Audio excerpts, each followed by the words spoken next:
Penn State is in town to take on the 12th-ranked Spartans of Michigan State. Patrick Chambers is facing a ranked team for the 5th time in the last 6 contests, a stretch that started with a home win against number 25 Illinois. Here's Ryan, he drives to tie the game, blocked by Marshall, and Penn State upsets Illinois. Penn State with another Big Ten win at home against the top 25 team.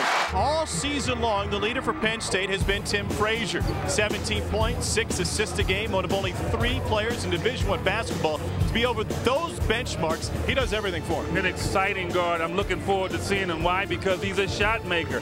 He can get his shot off in any area of the court. He is relentless, but he also keeps his teammates involved. He leads the Big Ten in assists. I expect him to come out and try to keep his team in the game early to silence the crowd and maybe have an opportunity to pull a big upset.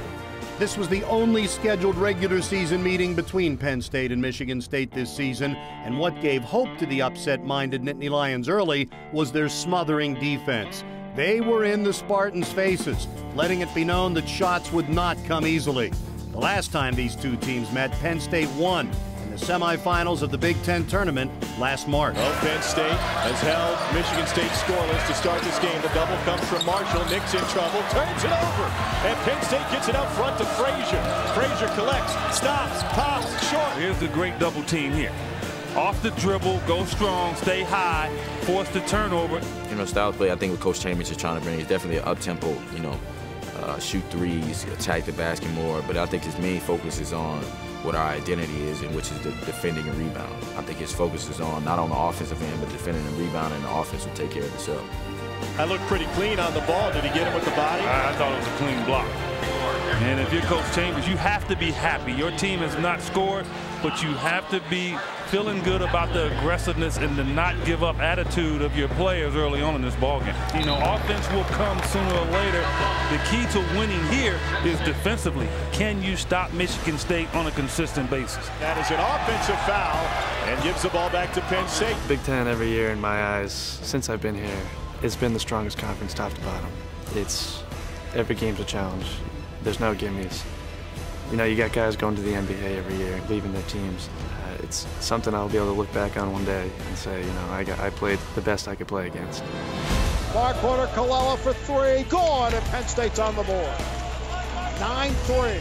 Frazier rolls one home, his first bucket. And that's it. I mean, he is the guy. In order for you to win here on this floor, he's got to get his average and more. Thornton offensive rebound, and it falls out.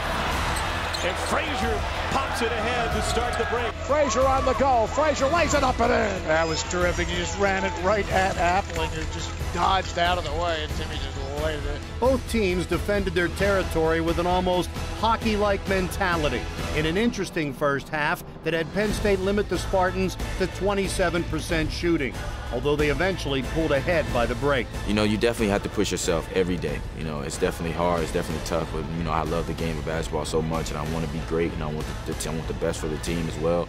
So I look at that every time you know you want to stop and you want to slow down, that you always keep pushing. Frazier to his right, screen from Sasha. Near wing Colella to his right, gets the space, fires the 3, and good. Really nice ball fake. Nick is having another good shooting night. That's 3 threes now. You're looking at this Penn State team. They don't back down. I mean, they're long, and they compete. Penn State's tenacity enabled them to whittle that Spartan lead down to 5 as they shot a blue and white hot 76% the first 13 minutes of the second half. Penn State, they've been tremendous here since the break, 7 of 10. Movement's better, the spacing is better. Yes. There's a sense of urgency. I mean, a lot of times when you have it, you concentrate a lot better.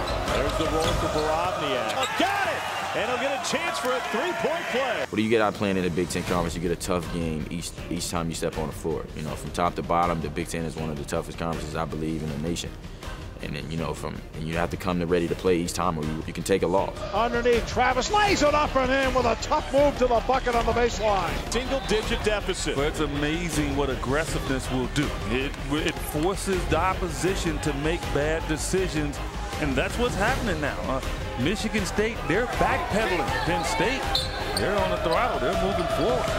Stepping out as Frazier hits another bucket.